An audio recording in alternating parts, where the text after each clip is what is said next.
All right, in tech news, it might soon cost users of X, which of course we formerly called Twitter, a fee to use the social media platform.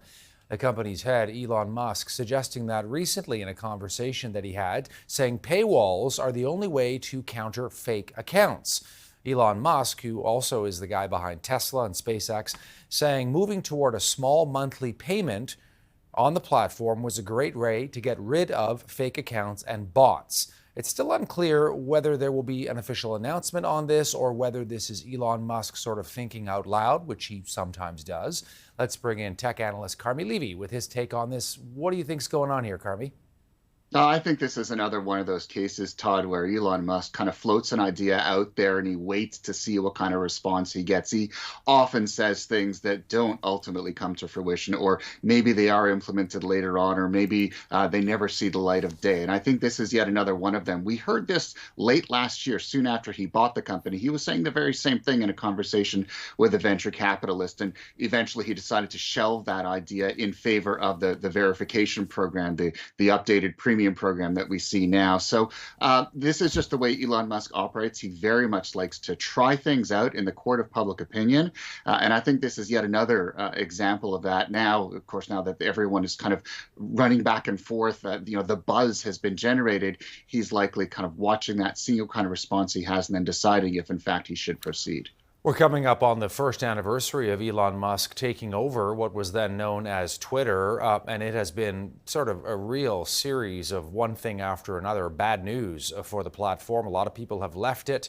There's been a huge culling of employees at Twitter, now X. A lot of questions over whether he's driving this company right into the ground. I'm curious whether you think a paywall helps or hurts this social media platform, Carmi. It'll be the final nail in the coffin, Todd. There's no other way to look at this. This is not a shades of gray thing. It's black and white. I think a lot of Twitter users have kind of been hanging on, waiting to see where this goes. But I think when you finally start asking everyone to start paying for it, I think that's the moment where they say, I'm done. And ever since this story broke earlier today, I've been inundated with comments from friends, family members, colleagues saying, that's it, I'm out. And so I can't get any work done because my inbox is overflowing. And so I think this would be the straw that breaks the camel's back. And I think we've seen just response to premium offering, $8 a month. They don't report numbers on that anymore because it's almost a rounding error, the number of people who've decided this is worth paying for. So even though he's saying just a small amount of money, probably somewhere less than $8 a month, it doesn't matter what the amount is. I think most people are looking at the value proposition of post Elon Musk Twitter and saying it's just not worth it. Even if you charge me $1 a month, no way, I'm out. I'll find something better to do with my time. So why do this then, do you think?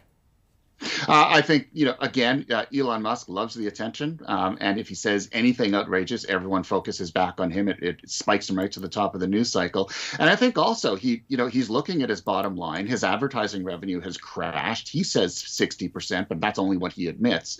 No one really knows, privately owned companies, so there's no transparency here. But this is a company that has literally become the social media equivalent of Black Death to advertisers. Nobody wants their content next to misinformation or racist commentary or anything like that. So, he's looking for other sources of revenue. He thinks this could be one of them. He's trying all sorts of different things, but you can throw a million things at the wall. If they're all bad ideas, nothing's going to stick. And I think this is just another bad idea.